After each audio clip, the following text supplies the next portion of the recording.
Okay, we're continuing poetry writing, but we are switching it up a little bit, and we're going to see if we can figure out how to write a limerick. You said you're up for the challenge, so we're going to find out.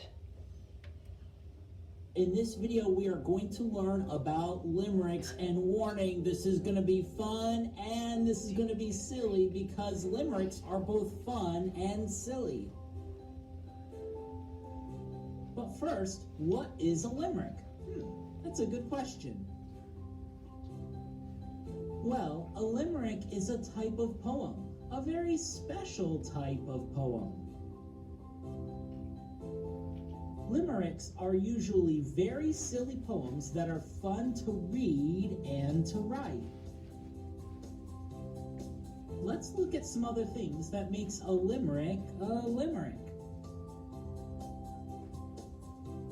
A limerick is a type of poetry that always has 5 lines. So, if a poem has more than 5 lines or less than 5 lines, you know it's not a limerick because a limerick always has 5 lines. Alright, so let's review. Limericks. Limericks are a type of poetry. Limericks have 5 lines, and limericks are often silly.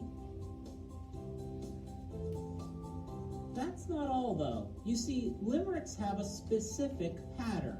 Just because a poem has 5 lines and sounds silly does not make it a limerick. Limericks have to follow a very special pattern. It's really awesome. Limericks have a rhyming pattern. That's right, a rhyming pattern. Remember, words rhyme when they end with the same sound. So let's look at this specific rhyming pattern that all limericks have. The first line, the second line, and the 5th line all rhyme. That means those lines end with the same sound. Then the 3rd and 4th lines rhyme with a different sound than the other lines.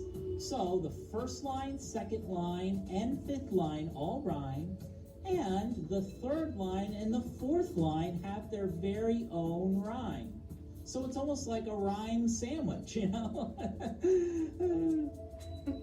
it's goofball.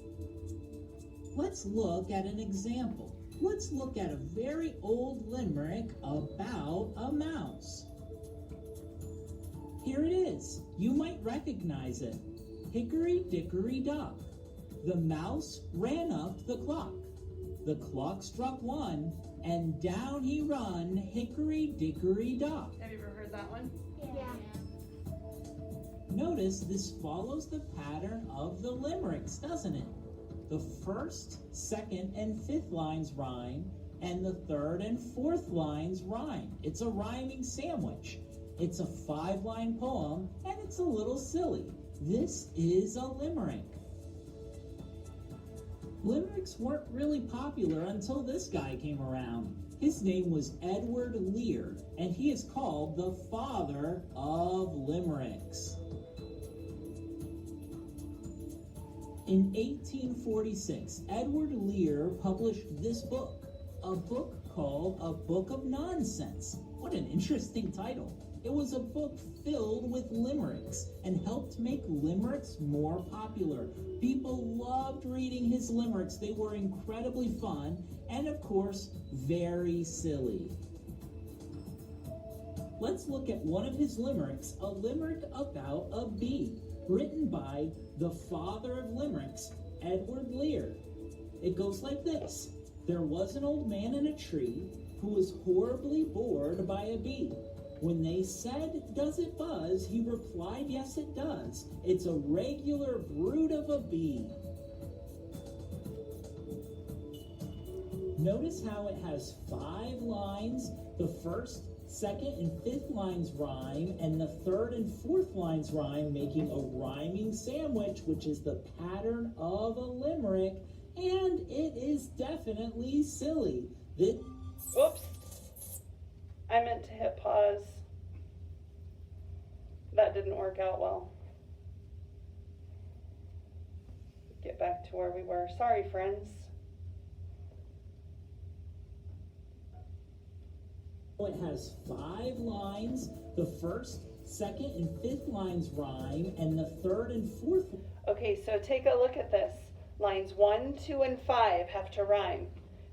Do you see the rhyming words in those 3 lines? Tree, bee. But then lines 3 and 4 have different rhyming words. Buzz, does. So do the words have to be spelled the same at the end of them, like in tree and bee? No, because look at buzz and does. They don't have the same kind of spelling, but they have the same sound, that same rhyming sound, don't they? Lines rhyme, making a rhyming sandwich, which is the pattern of a limerick, and it is definitely silly. This is a limerick written by Edward Lear, the father of limericks. To review, limericks are a type of poetry. They have 5 lines and they are often silly. They also follow a specific pattern. The pattern they follow is a rhyming pattern. The first, second, and fifth lines all rhyme, and the third and fourth lines rhyme, making a rhyming sandwich. That's the structure and pattern of a limerick. Oh, this is such a heavy cart. It's so difficult pushing this. It's stuck right in front of the school. What if the students see me with this? Okay, I gotta keep pushing. Okay. Keep pushing this. I'm glad. All right. So, what lines rhyme? 1, 2, and then 5, right? They have the same rhyming sound at the end of their lines. What other 2 lines rhyme with each other? We just said 1, 2, and 5 have the same rhyming sound at the end. So that means that what else has a different rhyming sound together? What lines in that poem? The third and the fourth. So now,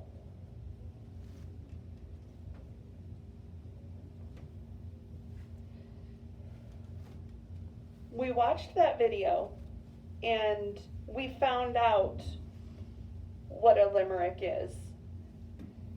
And we've heard the rules of a limerick. Okay. How many lines long are limericks? 5 lines. Are they 4?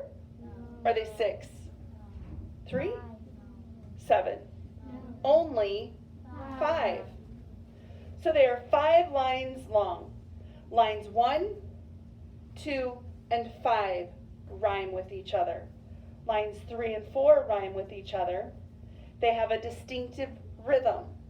I don't know if you caught on to the kind of the beat of a limerick, but they have a very distinctive rhythm. We'll talk about that in just a minute. And they are usually funny or silly. So, they say here that a limerick, the rhyme scheme of a limerick, is shown as A-A-B-B-A. Do you get what they mean by that? Rhyme, rhyme, rhyme, rhyme, rhyme. So what they're saying is, this is A, A, A. Why are those A's? Jenny? Because those 3 rhyme together. So what did they say that these, the ing in thing and spring were? B. Those are B's.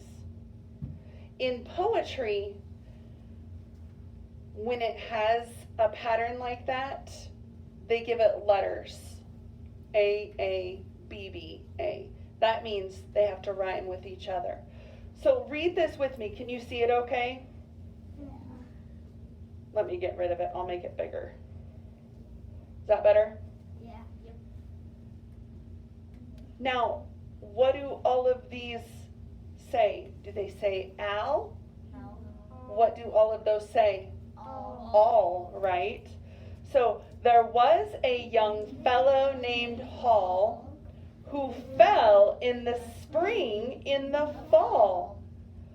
'Twould have been a sad thing had he died in the spring, but he didn't. He died in the fall. Do you get that? No. Okay, so a young fellow named Hall, so it's about a young guy named Hall, who fell in the spring. They're not talking about the season spring, they're talking about the type of water spring. A spring is kind of like a little creek, okay? But it might be a little bit deeper. So who fell in the spring in the fall, like he fell into it, you get it? Not like in the season fall. Who fell in the spring in the fall. So it was like he fell into it. 'Twould have been a sad thing had he died in the spring in the water, but he didn't. He died in the fall. Has nothing to do with seasons, does it? All right. So notice that the words hall, fall, and fall do what? Rhyme. They rhyme. So those are the A words in that pattern, in the A-A-B-B-A. Then notice thing and spring rhyme in those two lines. Okay, so now let's take a look at the rhythm. I was talking about that earlier. The rhythm of the limerick. And have you talked about, I know you've talked about like beats and rhythm with Miss Martin in counseling. Have you talked about beats and rhythm in music too? Okay, so you're familiar with that word. So the rhythm of a limerick is da-dum, da-da-dum, da-da-dum. You ready to say that with me? Yep. Can everybody see it? Da-dum, da-da-dum, da-da-dum. See how we emphasize certain parts of that line? Again, let's do it one more time. Da-dum, da-da-dum, da-da-dum. What do you notice about this line? It has the same sort of rhythm, doesn't it? So let's say that line, line 2. Da-dum, da-da-dum, da-da-dum. What about here? Is it the same as those two? No, it changes a little bit, doesn't it? It's shorter. Da-dum, da-da-dum. Let's do this one. Da-dum, da-da-dum. Last line. Da-dum, da-da-dum, da-da-dum. Okay, so in limericks, it has to follow that rhythm. Da-dum, da-da-dum, da-da-dum. Da-dum, da-da-dum, da-da-dum. Da-dum, da-da-dum, da-dum, da-da-dum. Da-dum, da-da-dum, da-da-dum. It's a lot of dumb. It is a lot of dums. Don't be dumb. We're going to be smart. All right. So the rhythm doesn't have to exactly match this, but it needs to be super close to it. Okay? So when you're saying it, remember where the dums were? Da-dum, da-da-dum, da-da-dum. We're going to emphasize the dumb part when we read it. So listen how I do this, and then you're going to read it with me. Are we ready? Are you sure? Are you awake? Yes. I think only 2 people are. The rest of you are like, are you awake? Yes. Okay, here we we go. There was a young fellow named Hall. Sorry. Read it with me. There was a young fellow named Hall who fell in the spring in the fall. 'Twould have been a sad thing had he died in the spring, but he didn't. He died in the fall. Do you feel that rhythm? Let's read it a little smoother, a little quicker. Are you ready? There was a young fellow named Hall who fell in the spring in the fall. 'Twould have been a sad thing had he died in the spring, but he didn't. He died in the fall. Let's take a look at this other limerick. There was an old man of Nantucket who kept all his cash in a bucket. But his daughter, named Nan, ran away with a man, and as for the bucket, Nantucket. Do you get that? Instead of it saying Nantucket, Nantucket. Because his daughter is named Nan. Supposed to be silly. They were trying their best to make it rhyme. Let's read it again. Let's look at the emphasis here. There was an old man of Nantucket who kept all his cash in a bucket. But his daughter, named Nan, ran away with a man. And as for the bucket, Nantucket. Nantucket. Get it? As for the bucket, Nantucket. Because what was in that bucket? Cash. And what is cash? Money. All right, so there are two more things that you'll notice when you read limericks. The first line usually ends with a person's name or the name of a place. Nantucket is a place. Nan is a name. Hall was the name here. Fall was not really a place, but, or a name. I guess they're trying to make it be that way. So think of a place, a name of a place, or a person's name for the first line. And then the last line is usually just funny or silly, just like that. Nantucket instead of Nantucket, because it rhymed with bucket and the other Nantucket. Same with here. But he didn't. He died in the fall. All right. So, because the first line is usually the name of a person or a place, writing the first line is the easiest part. You simply pick the name of a person or place or person. Like in this case, New York or Dave. And you could write a line like this. There once was a man from New York. You hear that beat, that rhythm to it? There once was an old woman named Dave. See how they've already started off really silly? Okay, so then you go to your rhyming dictionary in your mind and you start looking for words that would rhyme with the York part of New York. So they're thinking cork, fork, pork, stork. Then they're going to their rhyming dictionary in their mind to think of words that rhyme with Dave. And they think cave, gave, wave. Are those the only words that rhyme with York or Dave? No, they were just giving you some ideas. All right, so once you've found some rhyming words, you're going to start thinking of a funny ending for your poem. So some people find that it's easiest to write lines 1, 2, and 5, those 3 rhyming ending sounds. And then they go back and they fill in lines 3 and 4 to fit with the rest of the poem. All right, so let's look at this example. a talkative man from Seattle who spend his days speaking to cattle. They're skipping lines 3 and 4 and jumping down to 5. She said, "Why, it's nothing but prattle."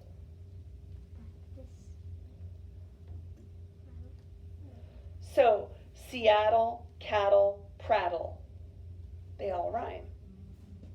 So then they go back in and they add lines 3 and 4. And lines 3 and 4, remember, they're that BB pattern. They have their own rhyming sounds. So read this with me. A talkative man from Seattle would spend his days speaking to cattle. When asked what he said, one old cow shook her head and replied, "Why, it's nothing but prattle." All right. So now we're going to do some practicing, because that's the only way that we're going to figure this out, really, is if we start to write some things down. All right, so I'm going to give you this paper that looks just like this.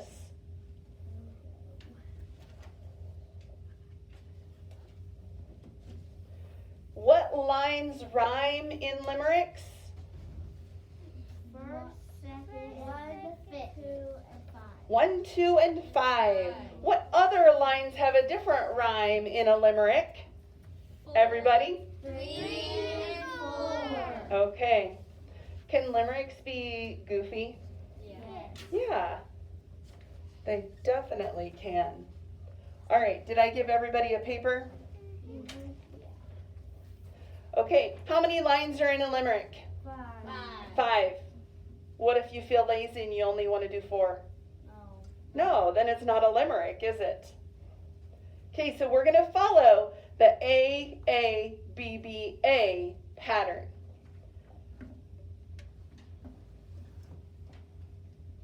Okay, and remember that rhythm to it?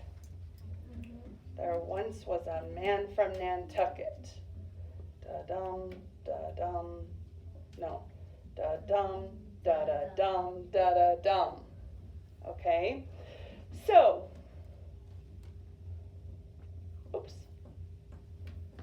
I want you to think of your very first line. Now, your last word, you're going to want to make sure that it's easy to rhyme other words with it, right? Okay, so how about we all start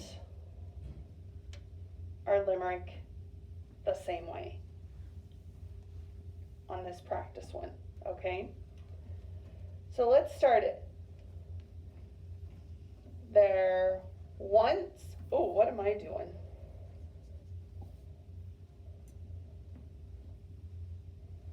There once, got to spell once correctly, Mrs. Lofink. Sheesh. There once was a blank. We're going to fill that in from blank.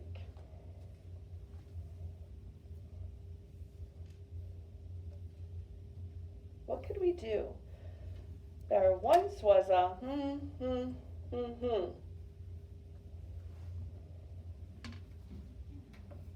There once was a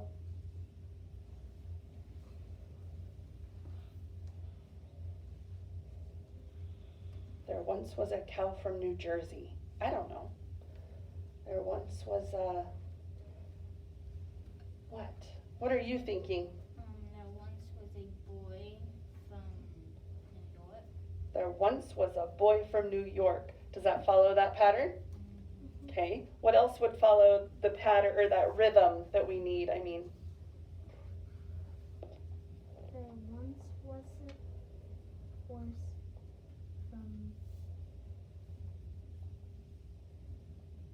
It's going to have to say da-dum. Have that rhythm. There once was a horse from. Da-dum.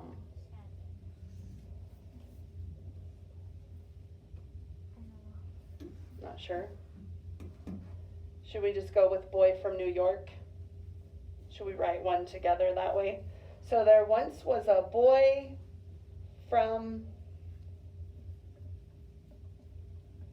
New York. So now when we write line 2 and line 5, because we're going to work on those 3 lines first, what are we rhyming with? York. So we have to make sure that we rhyme with York. I don't know if you can see that very well, but that's what we're going to rhyme with for lines 2 and what other line? 5. There once was a boy from New York.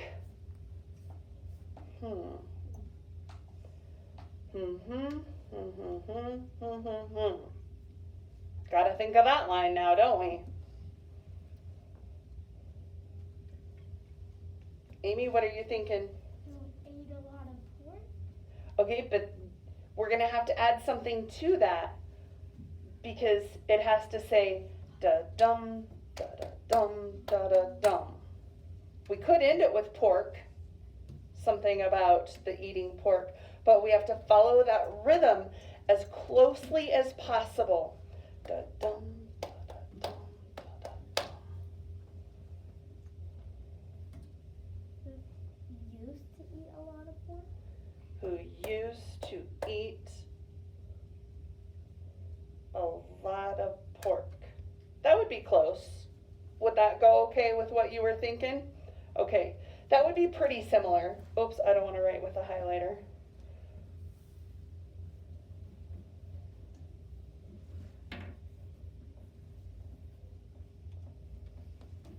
Who used to eat a lot of pork.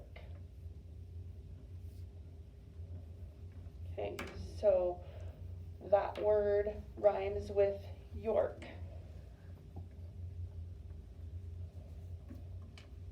Let's jump down to the very last line of our limerick.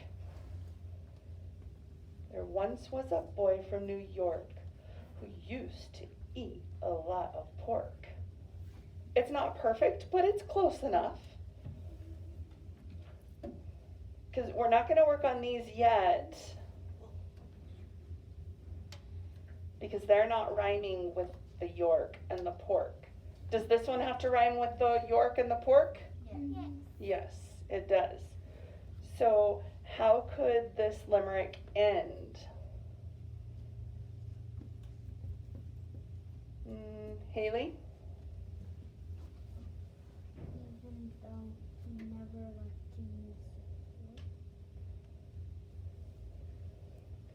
Even though he never Even, hold on, I'm getting confused. Da, dum, da, da, dum, da, da, dum. I gotta visualize this here. Even though he, what'd you say? Never used da da dum.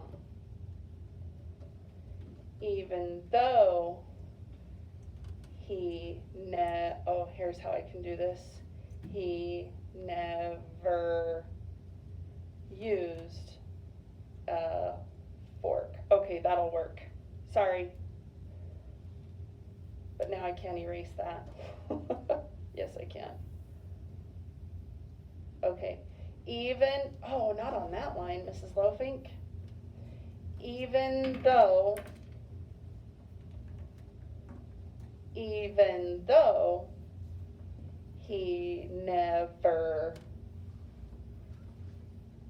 used a fork. Okay, so there's our A. Oh, I didn't mean to erase that. Mrs. Lofink is losing her ever-loving mind. That's what I was trying to do. Okay, we're gonna take a break because it's actually time for like computers, except you're all gonna be together today. And I think while this is in our mind, we're gonna leave this in our crate and we'll finish lines 3 and 4 right when we come back from computer time. I don't want to wait until tomorrow to finish this limerick. Do you agree? Yeah. I think taking a 45-minute break or a 50-minute break is going to be challenging enough to come back and complete this. All right, so in your crate, because when they spray, remember, it makes our papers curl. We don't want curly paper today.